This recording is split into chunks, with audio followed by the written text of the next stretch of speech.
Sa bawat habang ako'y naguguluhan,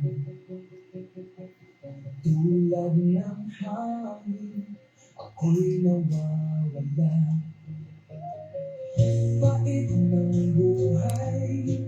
God's morning, mga pigs. Pagpalang umaga po sa ating lahat. At ngayon po ay araw ng Thursday, June 25 po. At ngayon po sa araw nito, tayo po ay muling dadako sa ating daily devotion dito sa ating God's morning. At ngayon po ay tayo po ay tutungo sa talata mula po sa Psalm 34 verse 18.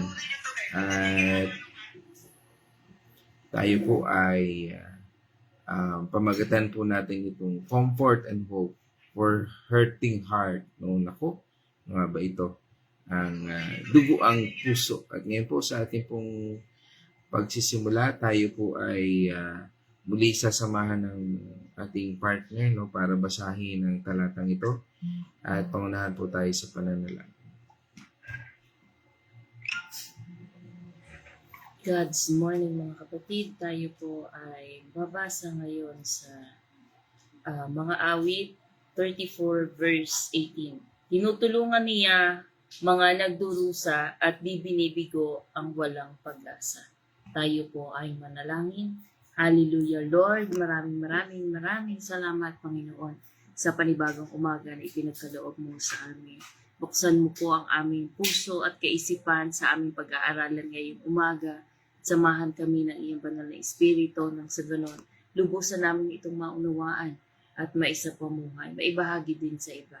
Maraming salamat Panginoon sa patuloy na pagmamahal at kalakasan ng katawan na meron kami, Panginoon. Itong lahat po na meron kami ay nanggaling sa iyo. Wala po kami magagawa sa sarili namin gawa, kundi dahil sa iyo lamang, Panginoon. Maraming salamat, Panginoon. At ang lahat po ng ito ay aming ipinapanalangin sa pangalan ng inyong anak na si Jesus.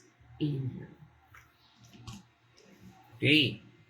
Pagin ating Panginoon Diyos at dito po sa ating pagtalakay ng ating topic, comfort and hope for the hurting, no, sa mga nasasaktan, no? O sabihin po natin ay mga pusong ay ano ba yung pusong sugatan, yan, ano, nahihirapan, no? At sabi nga po, may mga araw na pakiramdam natin po yan, no? Nararamdaman natin yan na minsan parang sobrang bigat ng ating mga puso dahil sa maari yan ay sa ating karamdaman, sa sakit o na nararamdaman natin, no? Yan, o pagkabigo, lungkot, o pagkakamali, o minsan pakiramdam po natin na mag-isa lang tayo, no? Minsan yung bang naiisip natin na nakikita pa ba tayo ng Diyos? O malayo ba siya sa atin? Hindi ba niya tayo pinakikinggan? O hindi ba niya nakikita yung sitwasyon natin? Parang ganun na, no? Ano ho, minsan parang ganun ang ating nararamdaman. Pero ang magandang pangako po sa atin ng ating Panginoon Diyos ay malinaw, no, dito sa talatang ito na hindi po lumalayo ang Diyos kapag tayo ay nasasaktan. Ano ho, yun po yung sinasabi ng passage na sa katunayan, ito mismo ang panahon na mas lalo siyang lumalapit sa atin. No? Kaya nga po ay sa pagkakataong ito ay kailangan po natin buksan ang ating mga puso at tanggapin, no, ang kanyang ipinagkakaloob na ginhawa, no, at pag-asa ngayong umagang ito. At bago po tayo tumuko doon, no, ito pong awit 34 ay sinulat po ni Haring David noong panahon na sobrang hirap po ang kanyang sitwasyon. No?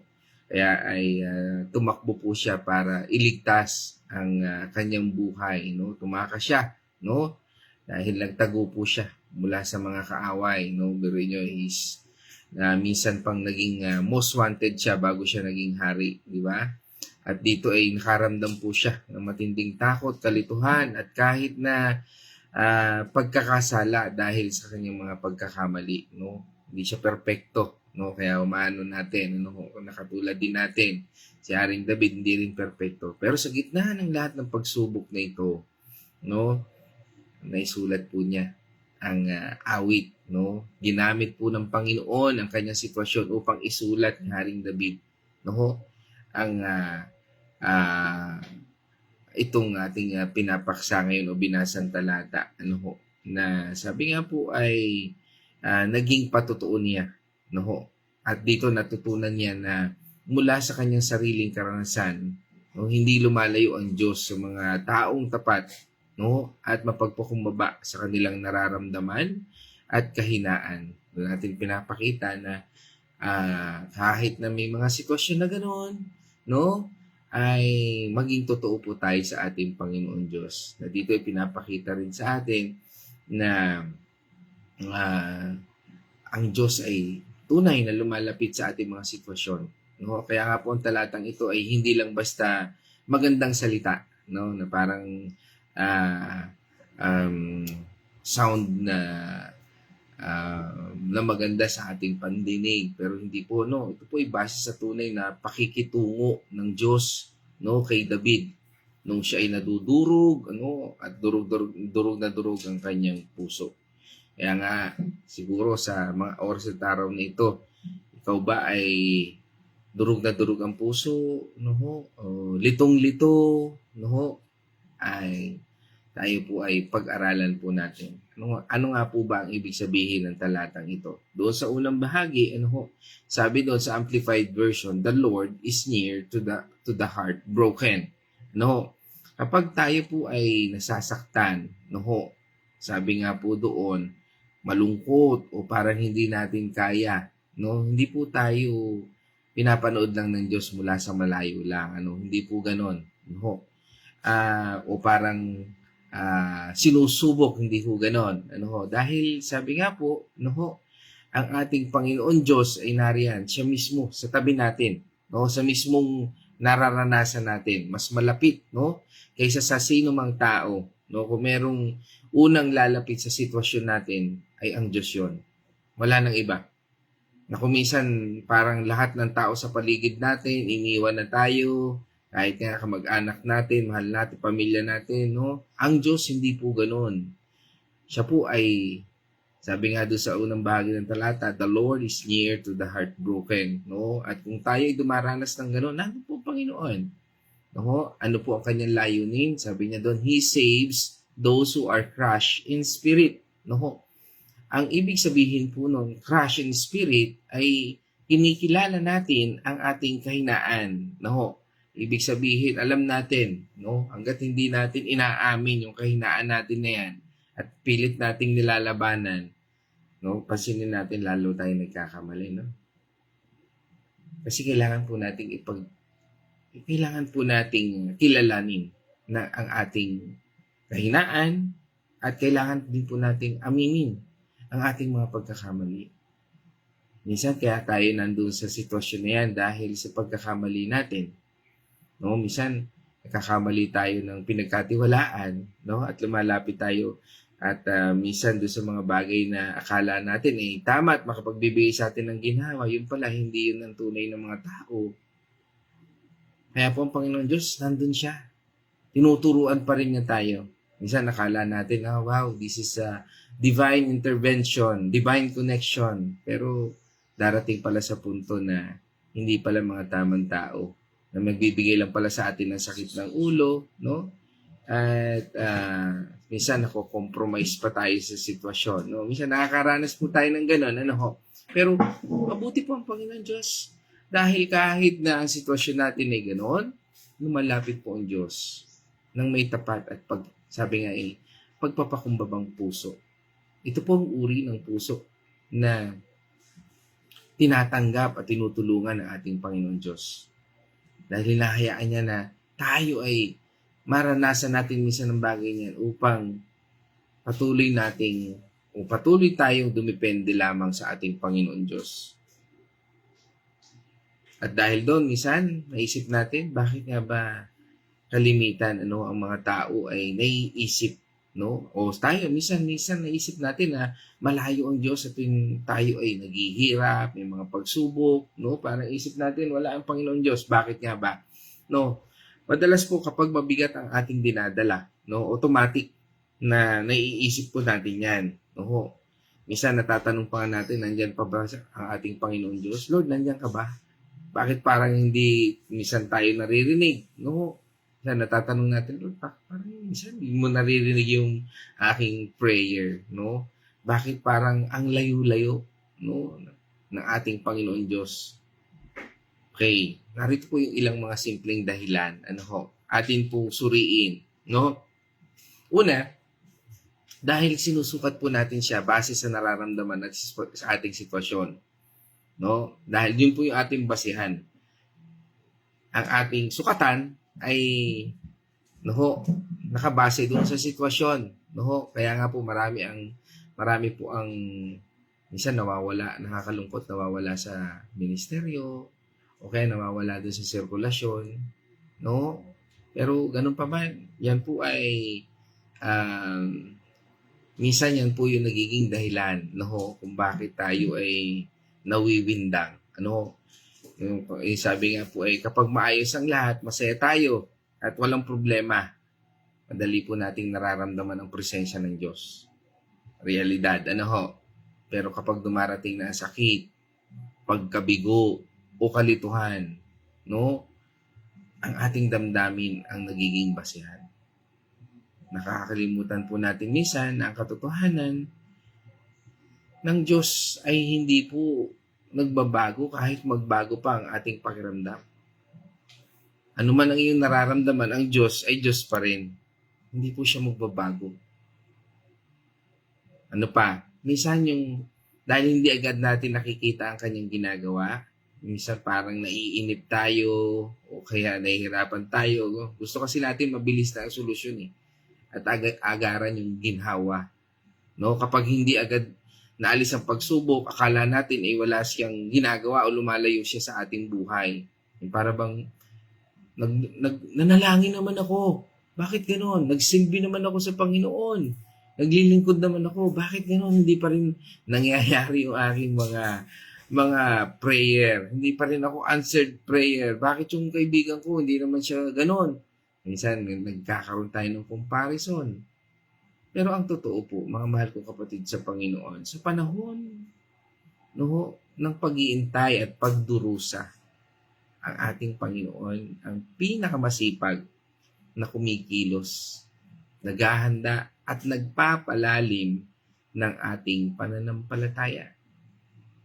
At siya po ang kumikilos ng mas magandang plano para sa bawat isa sa atin. Yan po ang katotohanan. Hindi siya nahuhuli at lagi po siyang perfect. Kaya nga po perfecto po siya. He's always perfect.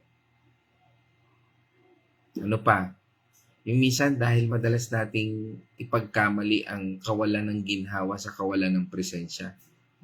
Pagka hindi maginhawa ang buhay natin, wala yung kanyang presensya. Kapag maginhawa yung buhay natin, nandun ang kanyang presensya. Madalas po nating ipagkamali ang dalawang yan. Na kapag hindi maganda ang ating nangyayari sa buhay, wala pong presensya ng Diyos. Minsan hindi po niya, tandaan po natin, minsan hindi niya inaalis ang bigat Hindi dahil wala siya, kundi dahil kasama niya tayo sa pagdadala nito. Ipinapakita niya na kahit mabigat ang sitwasyon natin, minsan bakit nabubuhay pa rin tayo.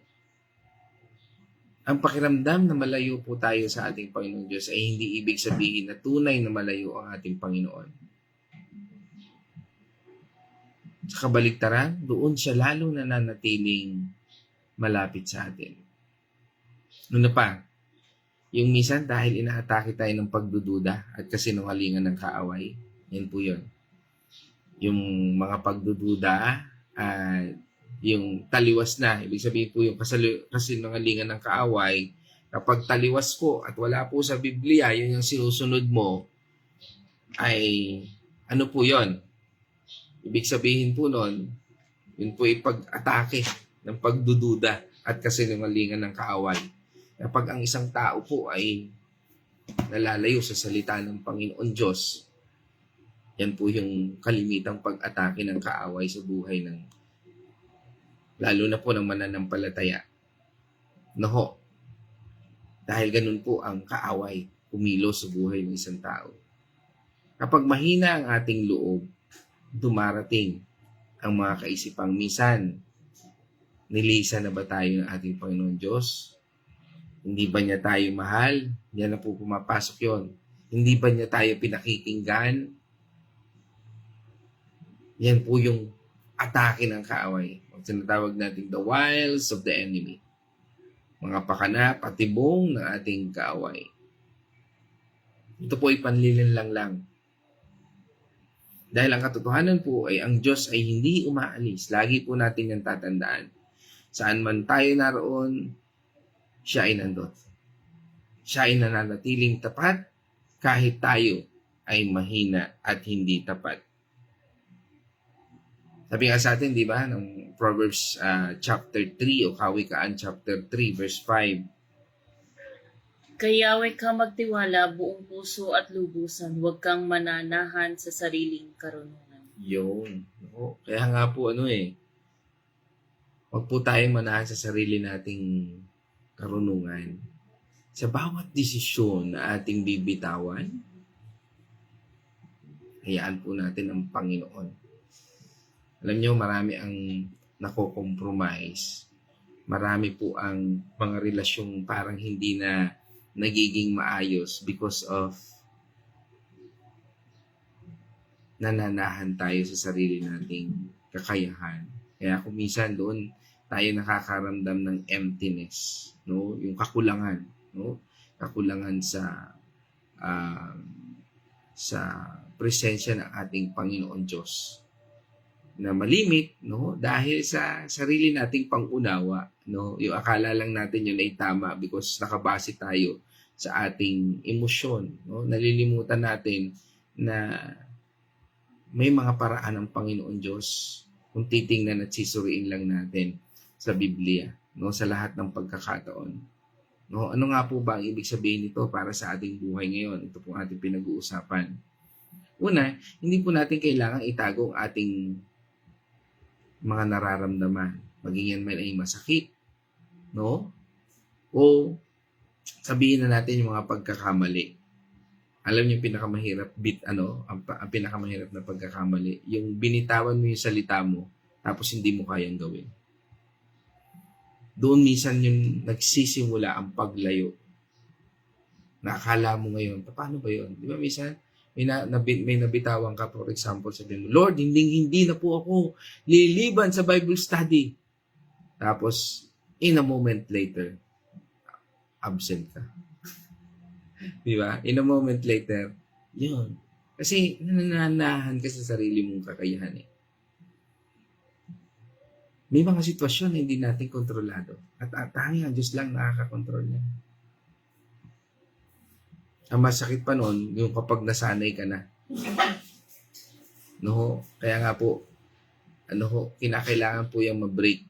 Yung bang, pagka nandun ka sa Bible study, yung bang nagiging scapegoat mo na lang ang hindi paghahanda sa Panginoon. Maganda ho yung naging topic namin nun sa Team Nisan last ano nga ba yun?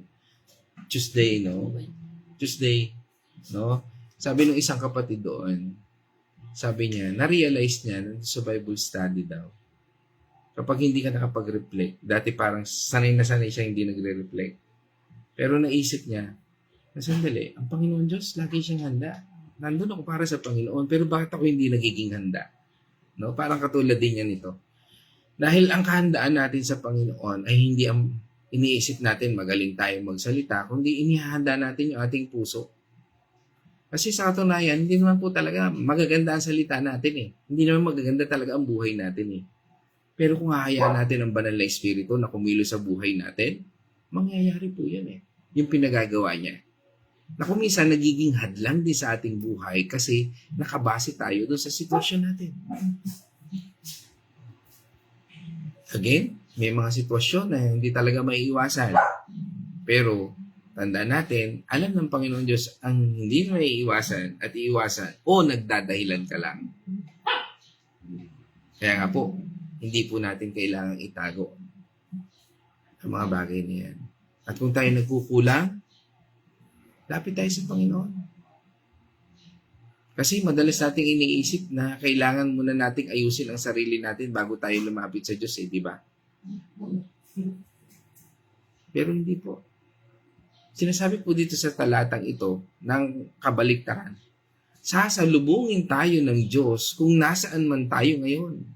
Hindi natin kailangan maging magaling, malakas o perpekto para lumapit sa Kanya.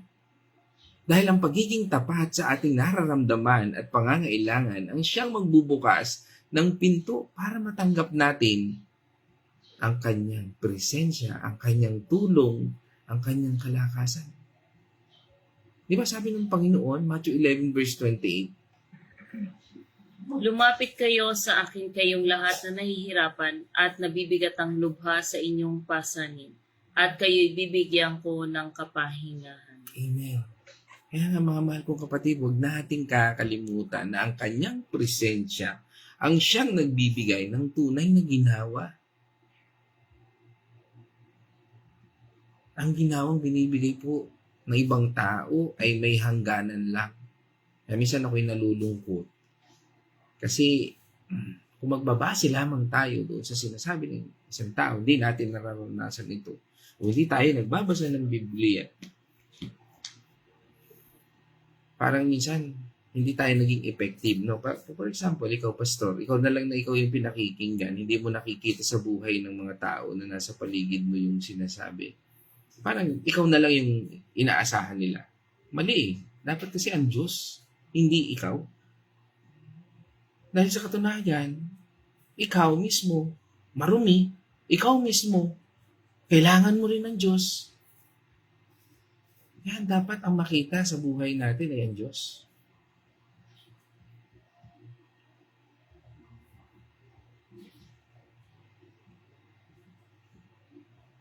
Dahil ang kanyang presensya po lang ang magbibigay ng tunay na ginhawa. Ang ginhawang ibinibigay niya ng unang ibang tao, sabi nga po doon, may hangganan lang po yun. Pero ang ginawa ng Diyos, umaabot hanggang sa kaibuturan ng ating mga kaluluwa. Kaya wag po nating iwawalang bahala ang presensya ng Diyos sa anumang sitwasyon. Hindi natin kailangan maging magaling. Kapag sinabi po ng ating Panginoon Diyos na malapit siya, ibig sabihin nito, ito po ay para sa ating lahat. Lumalapit po siya. Dahil naiintindihan po niya ang bawat luha at bigat na dala natin. Di ba? Minsan, kung bakit hindi ka makalapit sa Panginoon, so sabihin na natin, hindi ka makapag-reflect, minsan dahil mabigat yung sitwasyon mo. Pagod na pagod ka, busy ka. Di ba? Yan yung mga dahilan eh. O kaya nawalan ka ng panahon sa Kanya. Yan naman mga katotohanan doon.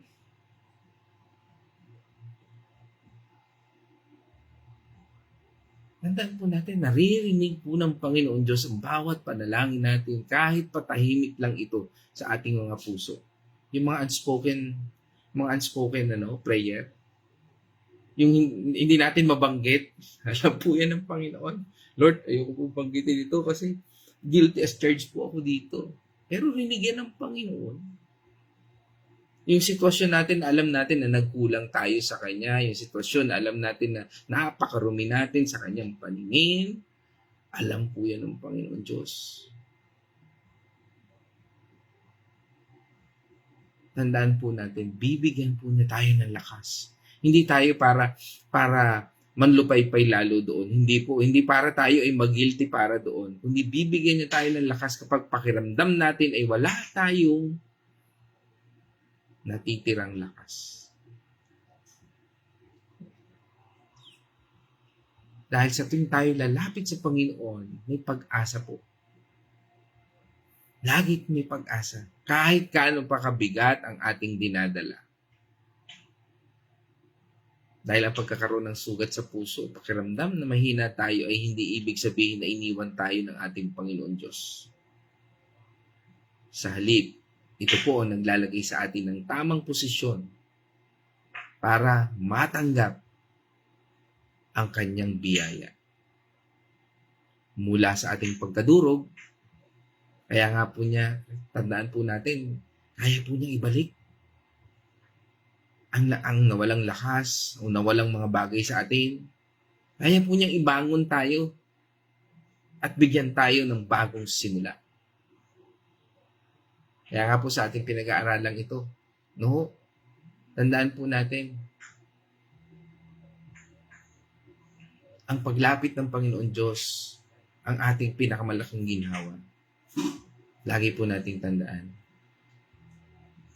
At ang katotohanan doon, hindi niya tayo iniiwan, hindi niya tayo pinababayaan. Kung ating makikita lang ang kanyang presensya, yapos-yapos po niya tayo.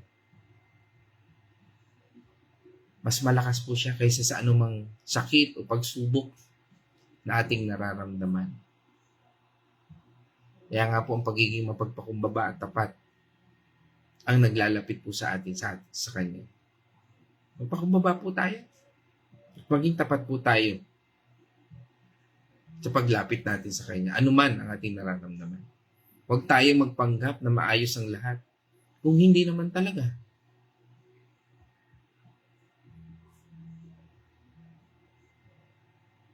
Dahil ang Panginoon Diyos, inililigtas po niya at binabalik niya ang lahat.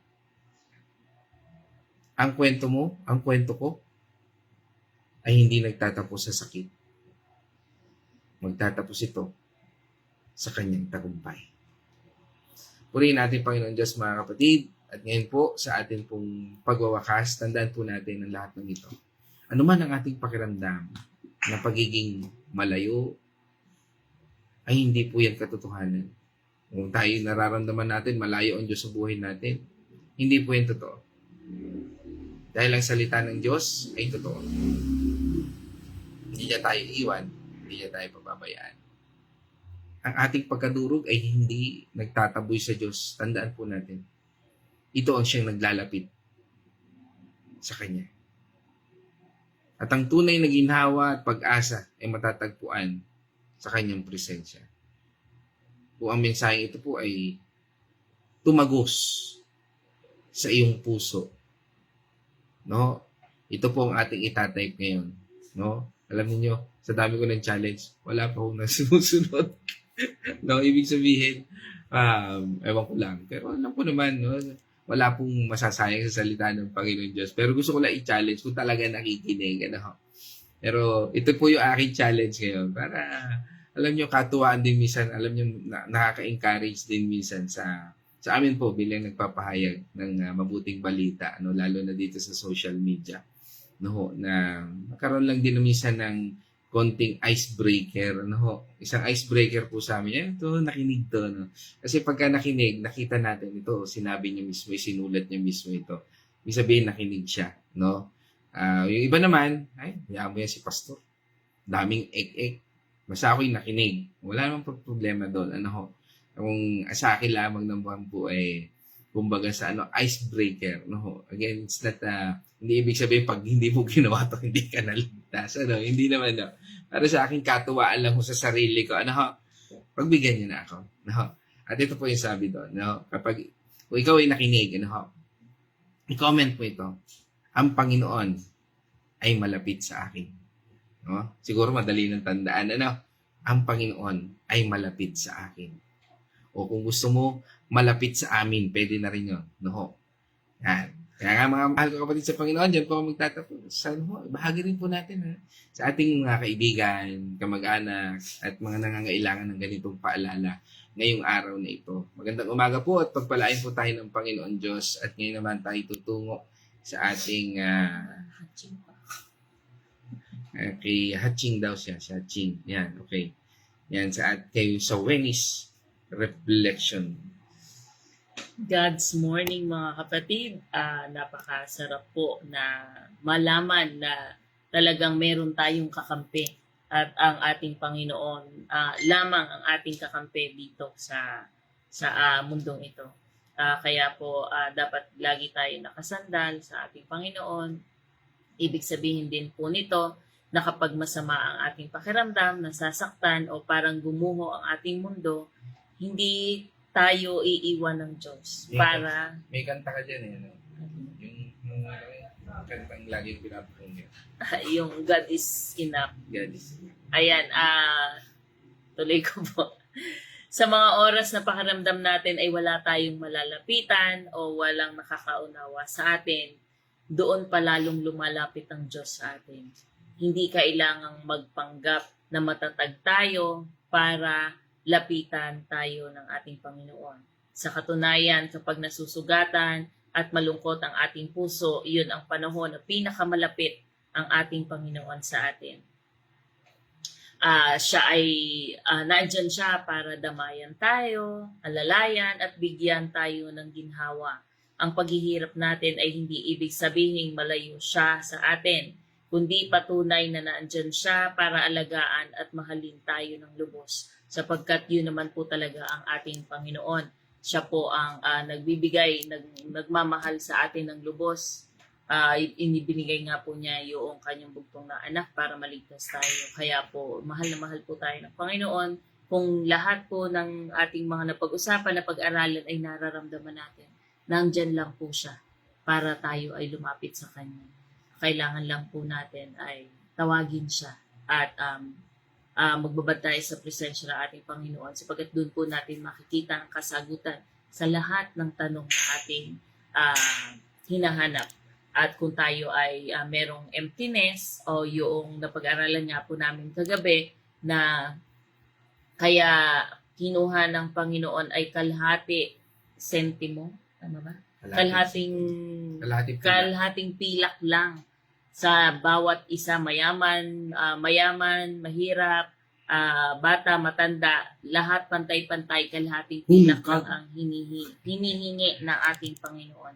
Sapagkat ang Panginoon ang magpupuno ng kalahati.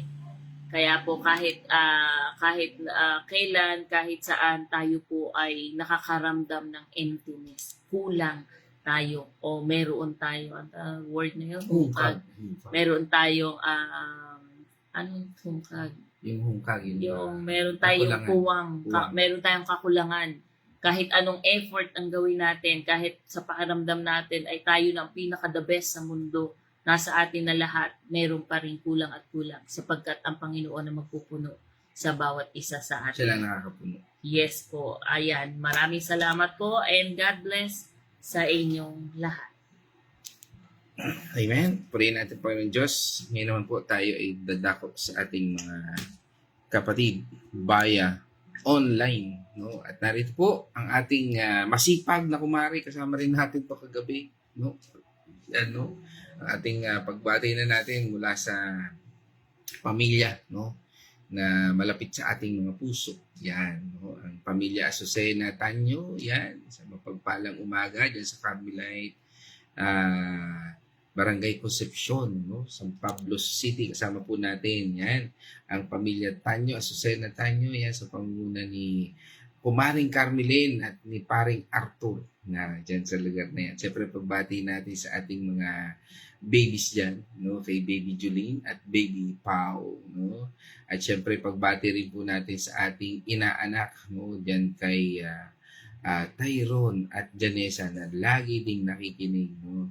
Ang ating inaanak na yan ay masipag, no? Yan, purihin ng Diyos. Yan, at pagbati rin natin sa ating kapatid, no? Diyan sa Santa Rosa, Laguna. Pagbati natin dyan. Kasama natin ngayon, yan, si Caroline Mercado.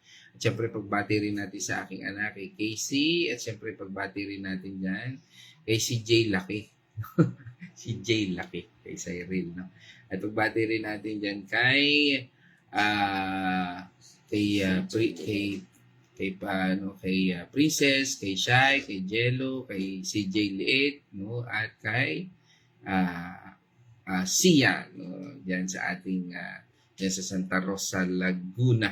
Yan, isang mapagpalang umaga po sa ating lahat. At tungo naman tayo sa Bulacan. Ciao, kasama po natin si Nay Marta, no, yan, at pagbati rin natin diyan kay Nay Gori, no, sino pa, si Nay Lina, yan, at kay Yasel, kay Nico, at syempre dyan kay Kuya Chris, no, dyan sa ating mga kapatid sa Bulacan. Ciao. Yan, at pagbati rin natin, no, din sa ating kapatid, no, yan, sa Dolores, Quezon. Yan, pagbati natin dyan, kay lagi rin natin kasama dito sa God's Morning, no, kay Tatay Victor, at pagbati rin po natin kay Nay TC Dalangin, no, at sumunod po dito, ayaw tumaas. Okay.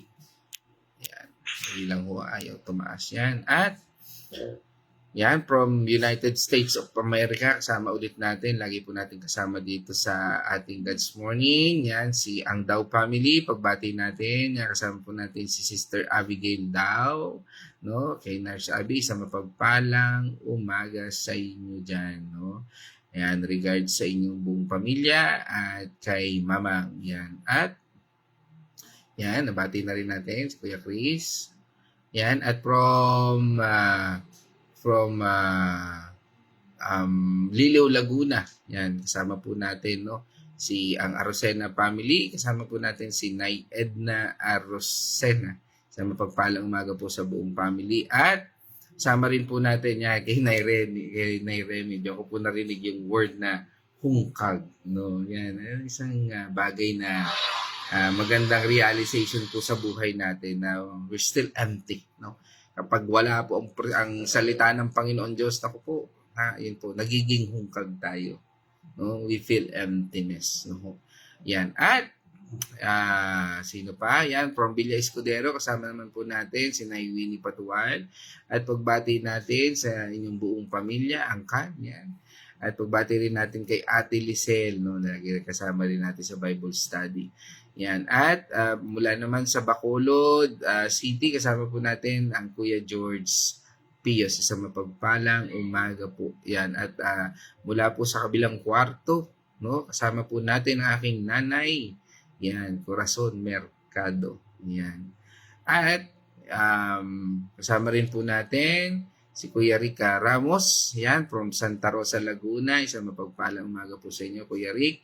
At kasama rin po natin from Makati, Bulacan, yan, si Sister Babe Riansari, sa magpapagpalang umaga po sa inyo dyan.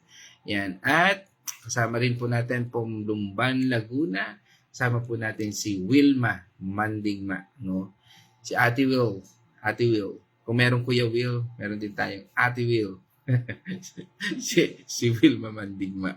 Yan, isa mapagpalang umaga sa iyo, Ate Will. Yan, isa mapagpalang umaga. At sama rin natin si Kuya Bernard Mandigma. Yan. Sa mapagpalang umaga sa inyo dyan, Toy. Ingat kayo dyan sa site. Yan. At sino pa? Sama rin natin ating kapatid from Barangay Santo Angel. Lagi rin natin kasama dito sa God's Morning. Si Sister Manilyn Mendoza. Yan. Nabanggit ko si Ate Lisel. Yan na nga po. At from, hindi ko alam kung nasan to si Ate Rachel. No? First time kumakita dito, pero matagal ho nating kaibigan ito. Yan, si Ate Rachel Arosena Arcano, isang mapagpalang umaga po sa atin. Yan. At sa iyong buong pamilya. Kung nasa US ka man, nandito sa Pilipinas, Ate Rachel, no, hindi ko lang alam, hindi ako updated.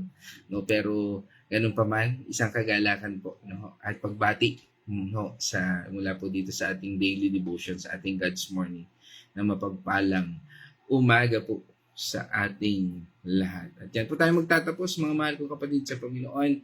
At ngayon naman sa ating pagtatapos, hayaan po natin ang presensya ng Panginoon Diyos, ang siyang bumuo sa hungkag nating puso. No? Manalangin po tayo. Let's all pray. O manaming Diyos na makapangyarihan, salamat po sa araw at oras na ito. Tunay, Panginoon, na anuman ang aming nararanasan, bigat, sakit, karamdaman, o minsan pagkabigo.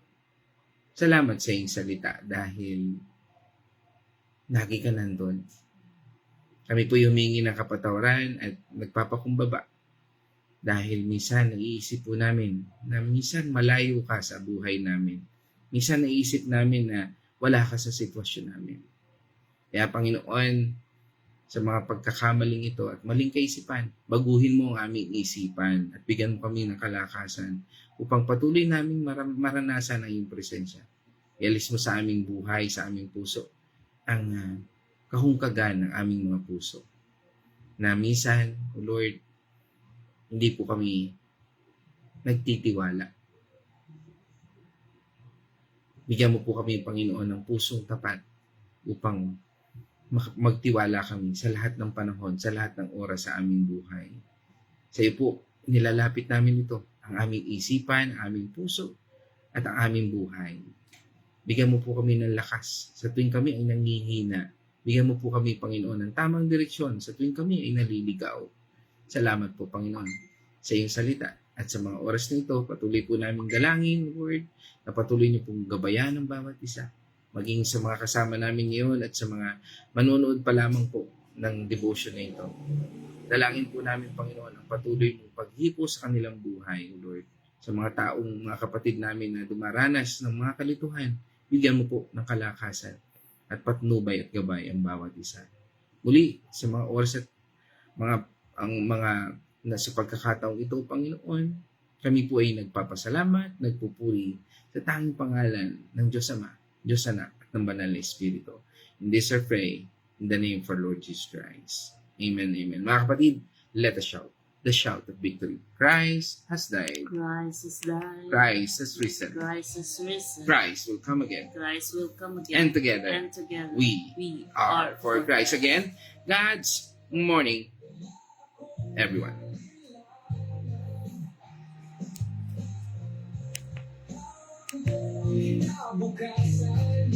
Ganda ng kanta. Sakto-sakto. Sa bawat hakbang, ikaw yung laging nandyan.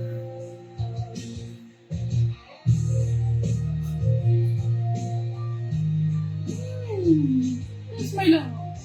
Where's my love? Ikaw bahala, Lord Jesus, sa bawat araw at bawat oras. Kahit anong mangyari, ako ay susunod.